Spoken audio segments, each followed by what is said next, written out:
लेकर सबके बड़े प्यार से समझाता हूँ कि नहीं। इस दिल्ली में इस तरह के मुद्दे पर ऐसे आयोजन की जगहें भी बहुत सीमित होती जा रही हैं। अच्छी बात है कि प्रेस क्लब है जहां पर आकर लोग अपनी आवाज़ उठा सकते हैं।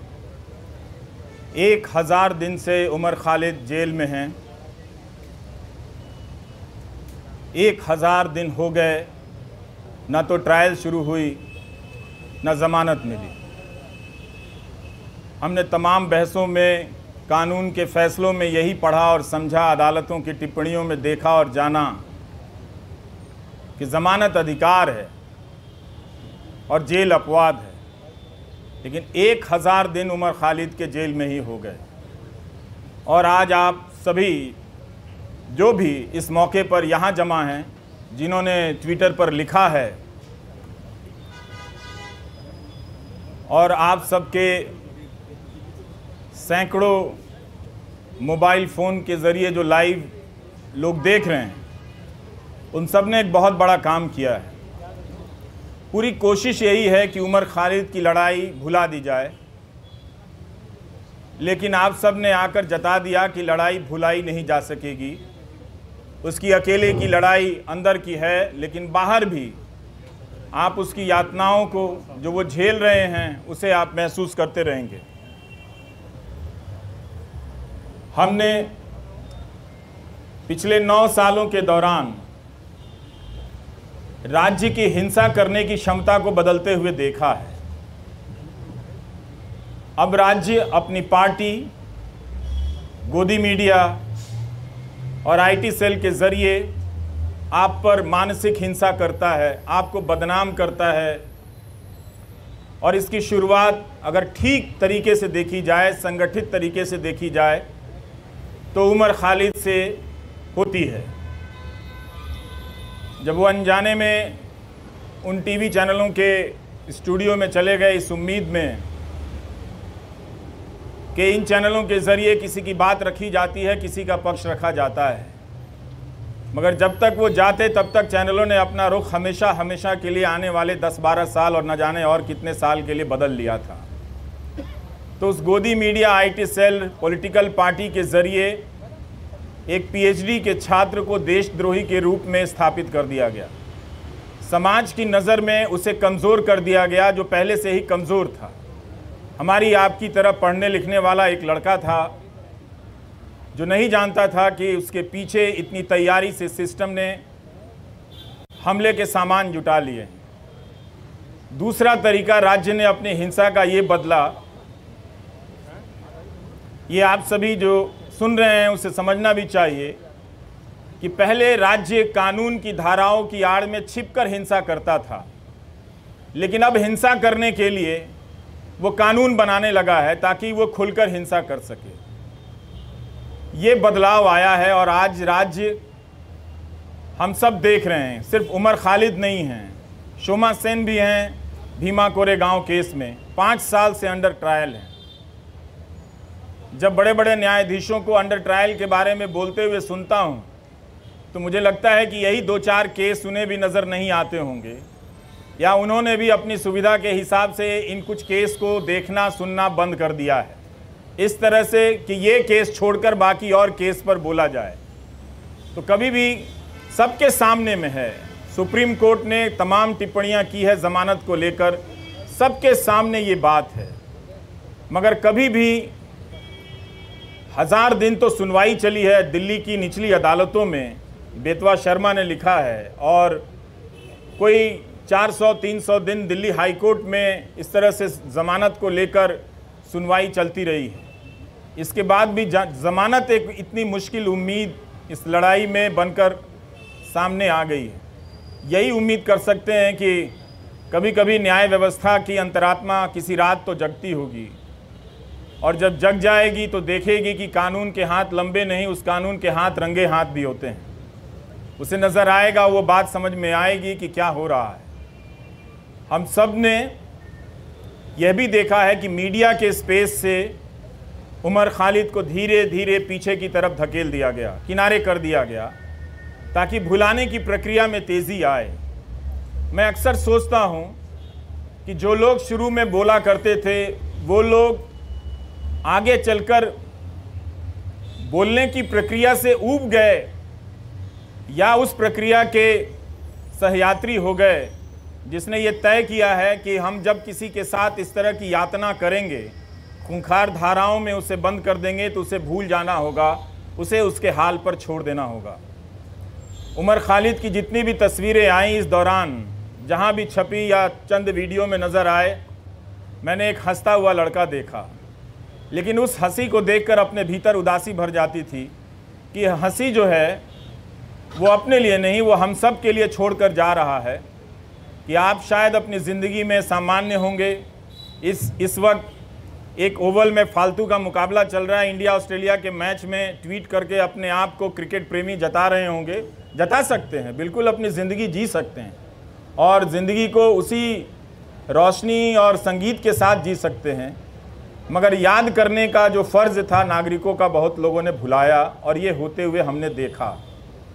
उनके लिए एक ऐसा विषय बन गया जिस पर लिखना, जिस पर बोलना राज्य से टकराने के जैसा हो गया। वो अपना हिम्मत हारने लगे। लेकिन यहाँ आकर यही लगा कि शायद मैं उन 2-4 लोगों की परवाह कर रहा था। आप हज़ार लोगों को, सैकड़ों लोगों को नहीं देख रहा था जो आप राज्य से लड़ रहे हैं। राज्य कई तरह के सेंसर लगा रहा है, लेकिन फिर भी आप बातों को पहुंचाने के लिए अपने कैमरे हाथ में थाम कर उठाकर खड़े हैं। ये बहुत बड़ी बात है। मैं याद करना चाहता हूं उमर के साथ आज बेतवा शर्मा को भी, जिन्होंने दिल्ली दंगों के मामले में शानदार रिपोर्टिंग की, आज भी की है बेतवा ने, और पहले भी सफूरा के मामले में उन्होंने शानदार रिपोर्टिंग की, और जिसकी वजह से लोगों ने जाना कि नताशा नरवाल, देवांगना कालिता, इन सब के साथ क्या हो रहा है। इन्हें ज़मानत मिली, लेकिन उमर खालिद को ज़मानत नहीं मिली। हम इस केस के बारे में जिस तरह से आज बेतवा ने लिखा है कि दिल्ली पुलिस की गवाहियों में, उसकी दलीलों में कितने अंतर्विरोध, अंतर पाए गए हैं, ये सब डॉक्यूमेंटेड है। और आप सभी को पढ़ना चाहिए कि एक पत्रकार ने, और पत्रकारिता सीखने के लिए भी पढ़ना चाहिए कि अपनी उस बात को कहने के लिए बेतवा शर्मा और उनकी टीम ने कितने हज़ार पन्नों के दस्तावेज़ों को पलटा होगा, और उनके वकीलों ने जो उमर के साथ लड़ रहे हैं उन लोगों ने कितनी कानून की किताबों को पलटा होगा कि इंसाफ और ज़मानत तक के दरवाजे तक उमर खालिद को ले जाएं। मगर लगता है कि वो दरवाज़ा, उस दरवाजे तक पहुंचने का रास्ता बहुत लंबा कर दिया जा रहा है, या शायद उमर खालिद के लिए ही बहुत लंबा है, या शोमा सेन के लिए बहुत लंबा है। स्टेन स्वामी के लिए तो वो दरवाज़ा कभी उस दरवाजे तक पहुंच ही नहीं पाए, इस दुनिया से चले गए। और भीमा कोरेगांव केस में क्या हो रहा है ये सब हम सब देख रहे हैं। नेहा मसीह ने कितनी बार, इन सब चीज़ों को याद करने की ज़रूरत है। वॉशिंगटन पोस्ट के ज़रिए रिपोर्ट की कि भीमा कोरेगांव केस में लोगों के कंप्यूटर में फर्जी फाइलें डाल दी गईं जिससे उन्हें प्रधानमंत्री की हत्या की कथित साजिश के आरोप में आरोपी बनाया जा सके, और लोग इन धाराओं में, इस मामले में कई महीनों से जेल में हैं। इसलिए उमर को याद करना, उमर के साथ साथ इन तमाम मामलों में बंद कर दिए गए लोगों को याद करना भी है। और ये अच्छी बात है कि रोना विल्सन को कोई याद नहीं कर पाता है, शोमा सेन को कोई याद नहीं कर पाता है। वो कुछ बंदिशें लगी हैं, याद करने वालों ने अपने लिए कुछ कायदा चुन लिया है कि हम इन्हें याद करेंगे, इन्हें याद करने में ज़्यादा सुरक्षा है, इन्हें याद करने में ज़्यादा ख़तरा है, तो वो अपनी सुविधा के हिसाब से किसी को याद करते हैं, किसी को याद नहीं करते हैं। तो उसमें उमर खालिद की जगह अब भी ऐसी बनी हुई है, आप लोगों ने बना कर रखा है कि आप लोग उसे याद करेंगे, और जब भी उसे याद करेंगे उसके चेहरे के साथ साथ इन सभी चेहरों का चेहरा सामने आएगा।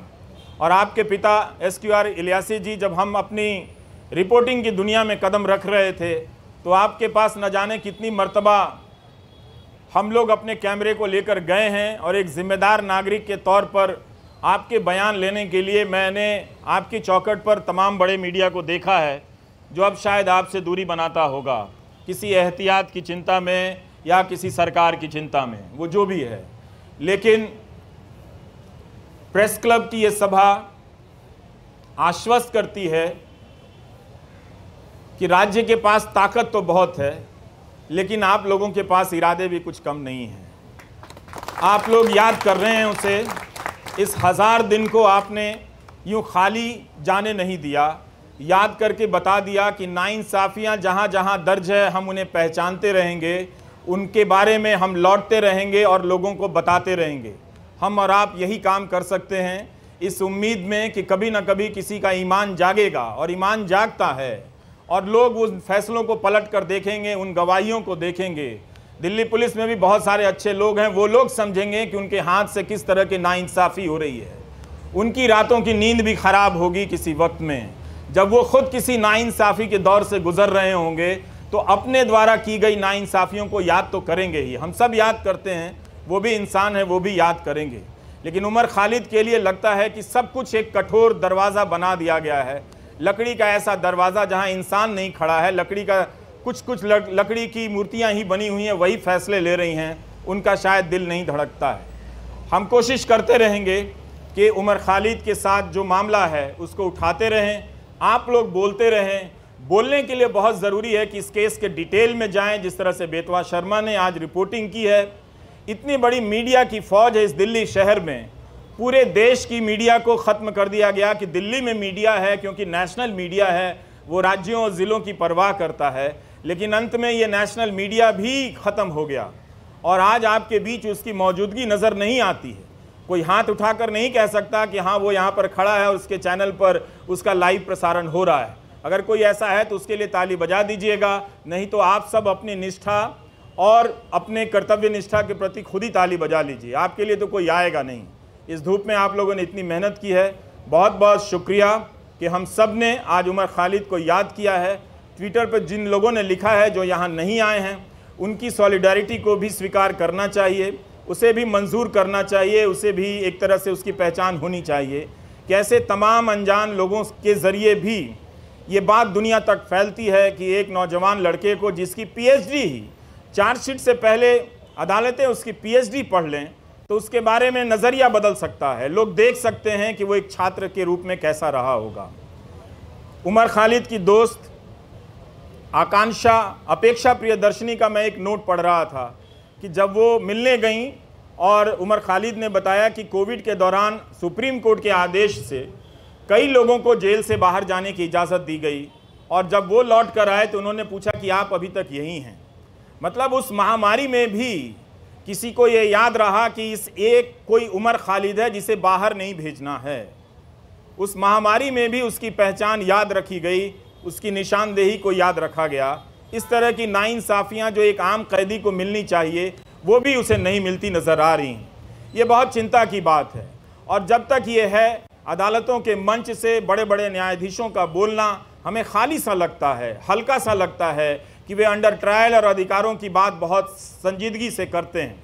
कई बार ऐसा लगता है कि शायद वो बात कहने के लिए करते हैं, नहीं तो ये बात अपने फैसलों में ही पलट कर देख लेते कि जब सबके लिए वो फैसला हुआ था तो क्यों इस व्यक्ति के लिए, क्या वो व्यक्ति इतना ज़्यादा खतरनाक है। मीडिया अगर धारणा बना देगा, गोदी मीडिया का एक एंकर रोज़ दंगाई मानसिकता फैलाता है, उसके खिलाफ कोई कार्रवाई नहीं हुई, और उस तरह के एंकरों से किसी को देशद्रोही बना दिया जाता है, उस पर राज्य व्यवस्था और न्याय व्यवस्था उसे लेकर इतना क्रूर हो जाती है, कोई दया भी नहीं दिखाती है, उसका प्रदर्शन नहीं करती है। हमारे तमाम न्यूज़ चैनलों के एंकरों ने बुलंदशहर के मामले में क्या हाल किया आप सभी ने देखा होगा। वो कल्पना कर लेते हैं कि मूर्तियां जिन्होंने खंडित की वो किस समुदाय के हों, वो रिपोर्टिंग अब नहीं करते। इसी तरह से उन्होंने उमर खालिद के बारे में कल्पना कर ली और उसे वास्तविकता में बदल दिया। ये तो गनीमत है कि वहाँ की पुलिस डिपार्टमेंट को ये बात समझ में आ गई कि कुछ खतरनाक चीज़ें हैं। वो अपराधी पकड़े गए और उनके धर्म का नाम का धर्म कुछ और निकल आया। नहीं तो पता नहीं वो एंकर उस घटना के बहाने इस समाज में कितनी जहर और कितना आग फैला दिया होता, और किस तरह के खेल खेले जा रहे हैं इस तरह से।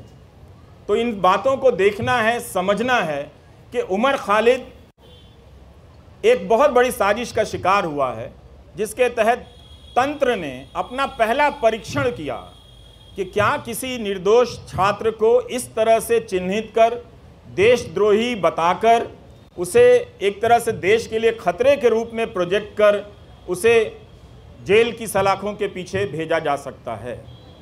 और ये उनका परीक्षण उमर खालिद के मामले को देखकर या भीमा कोरेगांव के केस को देखकर लगता है कि सफल हुआ।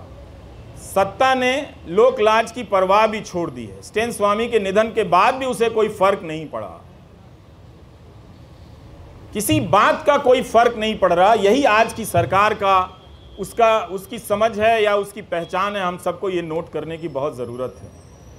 उन एंकरों को कुछ नहीं होता जो दिन रात दंगा फैलाते हैं, दिन रात अनाप शनाप दूसरे समुदाय के बारे में कहते हैं, लेकिन दंगा भड़काने के आरोप में एक पीएचडी के छात्र को सलाखों के पीछे भेज दिया गया, जिसके मामले में ट्रायल शुरू नहीं हुई है और ना ही चार्जशीट वगैरह इन सब ये चीज़ें पेश हुई हैं, ना जमानत मिली है इस मामले में।